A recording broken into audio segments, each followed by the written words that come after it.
Hello everyone and welcome to Vibe and Estate Gems. I'm Lola Gee and I appreciate you being here. Be sure and subscribe and like for more videos coming at you from Lola Gee. So today we're going to be utilizing a really easy way to test for Bakelite. And I have some bangles in front of me and we are going to be testing those here in just a second. So go and grab your baking soda. Maybe you've inherited some Bakelite from your nana or your grandmother. Or maybe you just got a huge blue box full of things that might be Bakelite. Or perhaps you're a Bakelite collector and you want to know some tips and tricks when you're out there looking for things. So this is an easy way. Of course, you're not going to have your baking soda with you. And I'm just going to show you, baking soda is really better than Simichrome in my opinion. Simichrome is actually a chemical. And when you rub that across your Bakelite, you can actually damage the piece. And we don't want to do that. Baking soda, everyone has it, 79 cents. It's a really easy, definitive way to test. All right, so we're just gonna get into it. I'm gonna show you how. So the first thing you wanna do is have some baking soda, of course. And here we have our baking soda here. And the next thing you wanna have is some water. We'll move Mr. Baking Soda. And it's just that easy, baking soda and water. And then the next thing you wanna have are some Q-tips, hopefully not full of Lola hair, Q-tips. So the next thing you wanna do is take a Q-tip. First of all, let me just explain about these three. So I have 3 pieces. So be thinking in your mind, which piece do you think might be Bakelite? Maybe you know by looking. I'm getting that way now where I can just look, handle the piece and already know that it is or isn't, but you might not be there yet. And it isn't always definitive like that. So sometimes they can fool you. There are really great fakes out there. So we're just gonna get into it. So be thinking about which pieces, if not all, you think might be Bakelite. So we're gonna test each one of these for Bakelite. So I'm just gonna go into the water. I immersed my Q-tip and now I'm gonna go into the baking soda and just kind of like that. And you see there's a little bit living on there. So I'm going to take this piece and you see it's white, right? You can see that it's white. And I'm gonna come into this piece and on the inside, I'm just gonna rub it back and forth. Just not too hard. And then, what color is it? It's still white, right? So clearly this piece is what? It's not Bakelite. So there's that. All right, so I'll just turn it over and dip it again in the water and then go into my baking soda, and it doesn't take much. Pick this piece up and I'm going to test it. Just back and forth, turn it over, and we really have nothing. This is a resin piece, so resin's a little bit different. It's red. So it shouldn't be red. There's a little bit of pink on there, but this isn't Bakelite, trust me. This is a resin piece that hasn't been, they didn't stain it so that it wouldn't bleed everywhere. It's some kind of weird, it may even be polymer clay. I'm not really sure it isn't, but it's in relief or it's been carved and that's what it is. And I'm thinking more and more that it's polymer clay, not resin. It's really lightweight. So obviously there really isn't a reaction as far as Bakelite goes. So now we're gonna go to, so no, that is not Bakelite.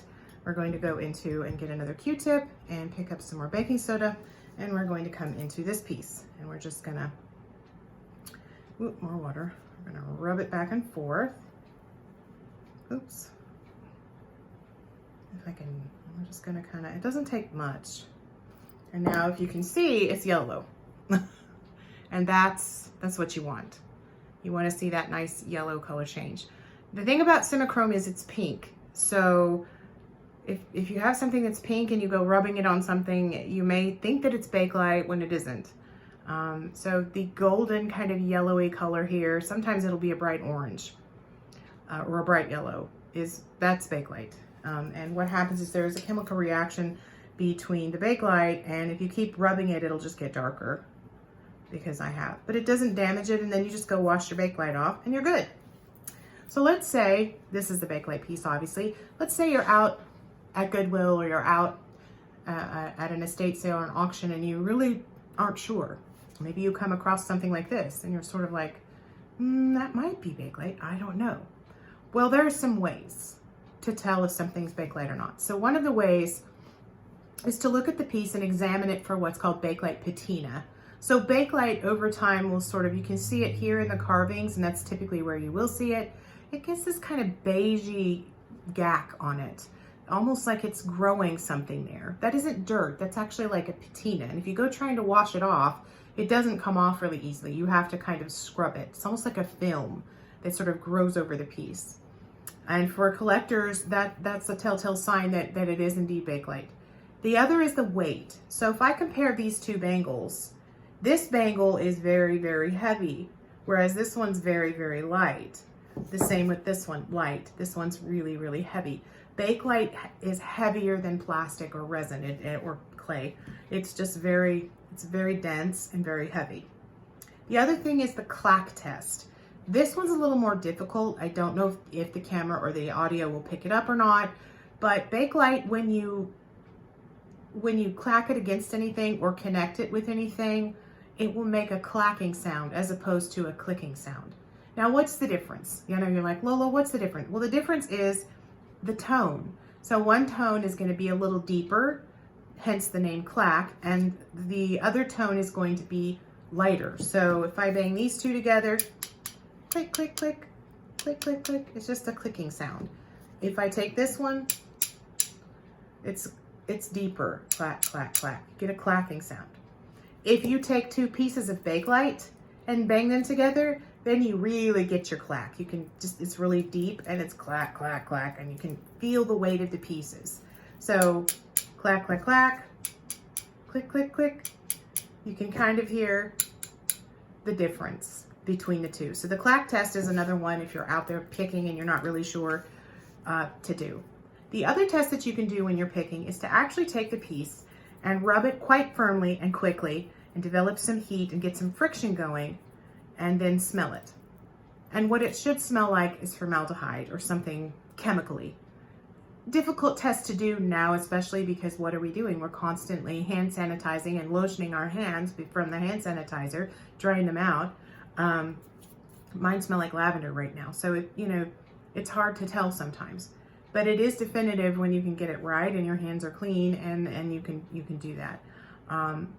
I wouldn't encourage you smelling your fingers. That might look a little strange. I would probably smell the piece over the finger, but now you do you. You know I live by the rule of do you. I could just see somebody standing in an antique store smelling their fingers, and people are like, what are they doing? You're just rubbing and then smelling it. Probably not a good idea. You can smell the piece though, and if somebody says, what are you doing? You can say, I'm testing for Bakelite. I want to know if the piece is Bakelite. There are a lot of Bakelite testers, or not testers, collectors out there who know the tests. They know definitively what they are. The most sought after Bakelite is the cherry red, which is when I purchased this piece and a grouping of things, what I was hoping this was, but because it was, so I'm going to give you another little call out. It's matte. This is very matte. This has a light sheen to it. Now, if you compare the three pieces, we have a very matte piece, a light sheen, and then we have a really shiny one, okay? Plastic typically is very, very shiny unless it's a matte plastic, and that is a thing. But typically so the weight will be different, the feel, the texture will be different, the sound will be different. There's all these differences, and Bakelite will have a light sheen to it. It's not gonna shine the way plastic does. This could throw you off though, because it can sort of be a matte color, but I don't think it would be this matte. I think it would be, it'll have a little bit of shine to it, but not a whole lot. So that's just another little test when you're out and, looking around at things that you can do. Once you get your baking soda on there, you can just rinse it off with cold water and you're fine. Of course, there's a lot of other tests. You can use Simichrome if you want to. You can use the hot water test, but many of these can damage the piece. So just FYI. So that's me, guys. Be sure and like and subscribe, and I appreciate you being here, and I'll see you guys next time, and thank you so much. Bye.